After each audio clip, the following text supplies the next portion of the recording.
Hey people, on this one he's complaining about an oil leak, and I just want to run through this in case people get confused with this. Give you some. This will be a very interesting vehicle anyway, right? But let's just get it zoomed in hopefully so you can see what is being called an oil leak, and we'll talk about the modification that was done at 60,000 kilometers, right? Now see, that's that hose there, that's where the valve cover with its built-in catch can, except it's not a catch can, that separates the oil mist, most of it. So there's bugger all in the intake anyway, which is why another reason you don't need it. But this one, what he's done is, right, not me, he's purchased this vehicle new. It's a 2006 at 60,000 kilometers. He's bypassed putting the oil from the crankcase ventilation back into the intake. So normally there's a tube that comes out, you know, there, and it bends and it goes down onto that metal pipe, goes down and back onto the turbo. Which in this case obviously isn't happening. And this hose here, it just runs around. I'll show you in a minute where it goes, but the point is, he's saying, oh, it's leaking. And I just want to point out, I could be wrong about this, but he's saying, oh, reseal that where that comes out of the valve cover. So you can see the hose is on, it's even got a clamp on it. The hose is probably too big. There's a clamp's nice and tight. So look, maybe he's right and I'm wrong this time, but we'll find out. So we're gonna, as requested, he's saying reseal that. So what we're gonna do, we're gonna take the hose off, the valve covers come off, we're doing injector replacement. This is the second injector replacement. It's done about, I don't know, what's it done? Over 300,000 Ks, I'm pretty sure. Yeah, about 3 something. We'll check that one later in the video. Not that it matters. 330, 350, 360, I don't know, something like that anyway.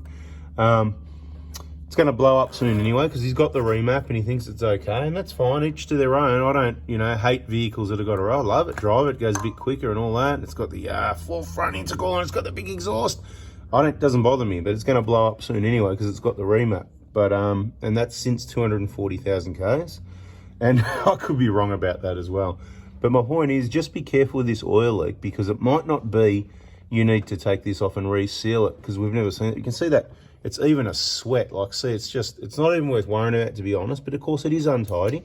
If it was my vehicle with the factory piece of rubber angled hose there, it wouldn't even be leaking. I just want to show you, so the hose comes out and it goes around, and I'm not saying you should do this, but that's what stops all the oil going into the intake. And a lot of people know that I actually don't mind a little bit of oil. There's actually not enough there, in my opinion. I don't want the exhaust gas recirculation. That's what cakes up your intake. But this hose, what it does, it's a bit of free rust prevention. It goes up, around, down the back there, down and into the chassis so that it doesn't drip everywhere. But it's got to drip sooner or later, doesn't it? Because you're using a whole 20 mil of oil every 10,000 kilometers. So even though it's not much, it's got to drip somewhere sooner or later. But what we're going to do, we're going to get it all pulled apart. We're going to have a closer look at that because I want to show you that it's either the hose or that thing. We've never seen one of those leaking before. Right, that's a lot of 1kds. Never heard about it from anyone that's leaking. So we're going to take out the screw for the first time. We're going to remove that little fitting, if you like, clean it up and reseal it with RTV as requested. That way we tick the box and put it back together how it was. And then later on in another video, perhaps if you subscribe with the bell on, you might see us showing, oh look, you know, it's still leaking. So it was the hose, it's the aftermarket hose that's too big. It's not, maybe it's not the right oil rating, whatever. It feels like a big hose. Oh look, it's even been rubbing. Look at that, right? It's nearly got a hole in it, right?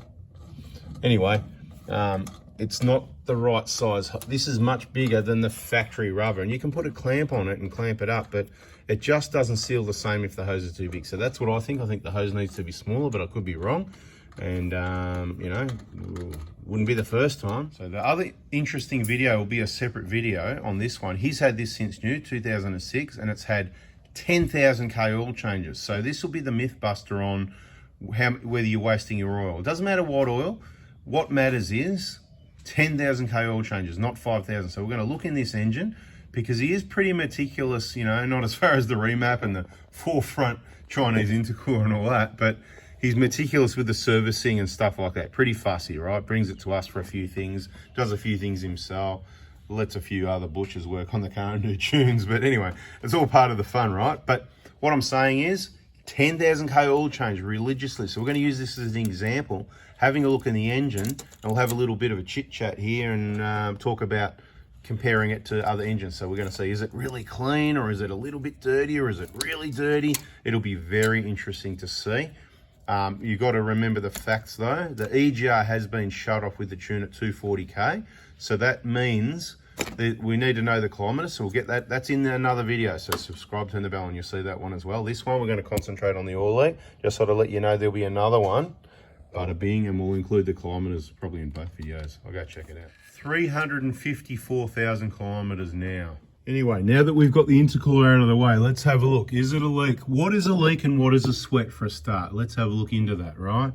Now, a leak, well, it's something that's an amount that's, you know, it's building up to the point where it creates a drip and it's drip. That's a leak. This, well, you could call it a leak, but technically I'm saying this is a sweat. Yeah, I'll hold it still in a minute, all right? In a minute, I'll hold it still. Just, you know, hold on to your coffee, hold on to your tea or your beer, whatever it is, we'll hold it still in a minute.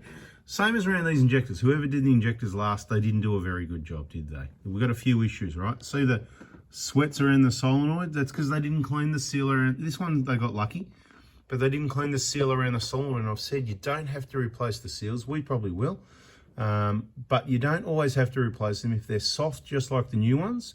It's not damaged, there's nothing wrong with them. It just needs cleaning. See all that sand grit that poles through the intercooler and it goes onto the seal there, then they pull the cover off and all that grit, it gets underneath the seal and it only takes a little bit of that sand holding that seal up, and it's a double seal to it sort of thing, and then it just allows for that oil trail, and that is a sweat, okay? That's a sweat, not a leak. But they can pull up in there and fill up and then run off and drip, and then it's a leak. Okay, so it's got to be clean. You've got to get into that VIP group. Watch the videos on all the precautions to take before you replace the injectors. Otherwise, you could be the poor man that pays twice type thing, or you might actually be paying someone to wreck your vehicle. Anyway, we're not talking about injectors. We're talking about this, oil leak. Is this an oil leak? I'll hold it still now.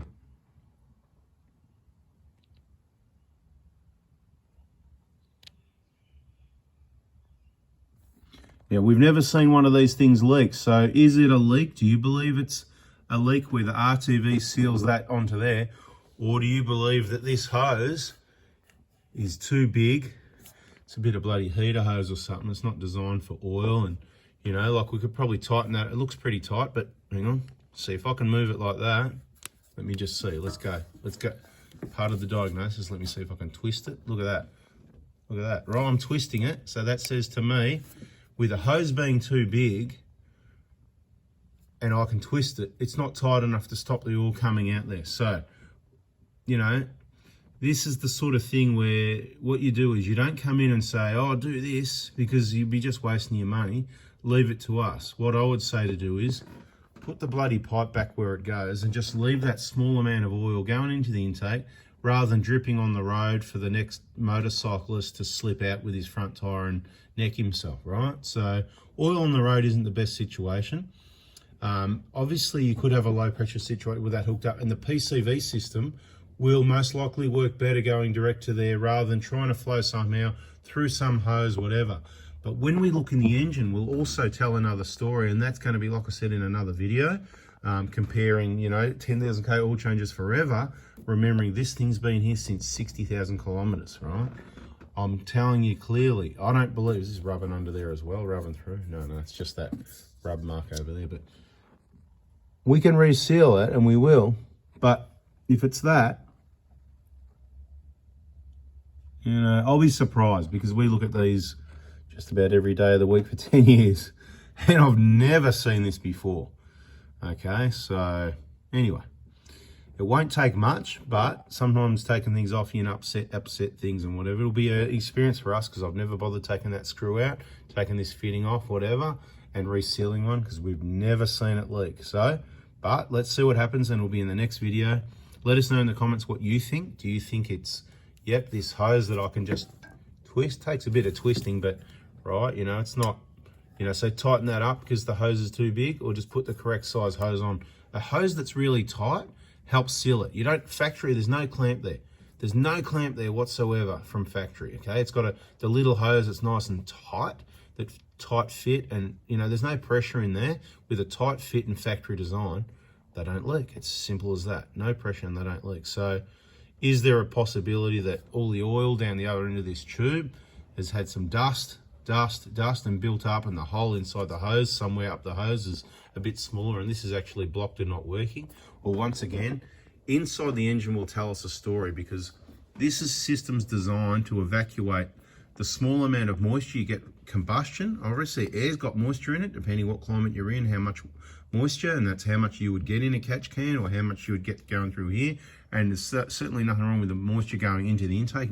No issues whatsoever. It's actually good, depends who you talk to, right? But there's certainly definitely no issue with it. And the amount of oil vapor, like I said, you're talking about, it's that dry that if I put my finger in the intake and wipe it around, as I've demonstrated in other videos in the EGR playlist, in the catch can videos and that, it's really dry. The oil's coming from your sump. If it was a lot of oil, then you'd have very low oil at your next service, which we know 1KDs don't burn oil unless there's something wrong with them. So yeah, you just leave it plumb standard and you got no issue, okay? That oil in there is actually good. The EGR is your problem. Now this EGR's never been cleaned, so let's have a quick look at that, because there'll be a bit of interest going on there. We'll spend most of our time in the other video, but let's have a quick look. Never been cleaned, and he doesn't want to clean it. Well, I'd clean it. So that is 60,000 Ks with that silly hose there. So that removes all of the oil from the intake. So the amount of oil and mess that was there is probably there from before 60,000 Ks. And now it's just the dry abrasive soot, and you can see it. Obviously, even with that hose there, there's enough crap sitting back there. What would be really good is to just do it properly and clean it. And then you'd be able to come and have a look later and go, oh yeah, that works. Because obviously it's dry. You can see how dry it is.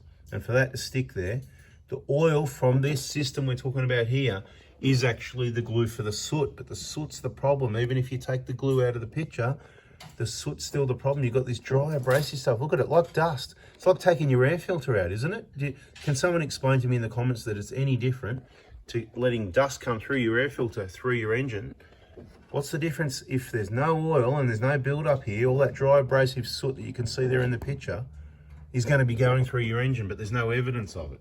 Anyway, hope you're finding this entertaining. Check out our playlist, EGR information. We'll let you know in another video after we do something with this and it comes back. So what we're going to do this time, we're going to reseal it, leave the hose as it is, and then when it leaks, next time there'll be a different hose going on there, and that'll probably solve the problem.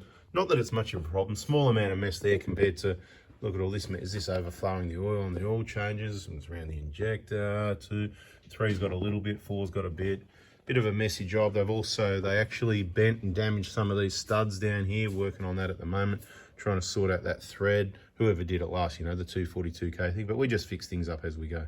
Anyway, thanks for watching. Hope you liked it. Hit the like button if you did, and catch you on the next one. See ya.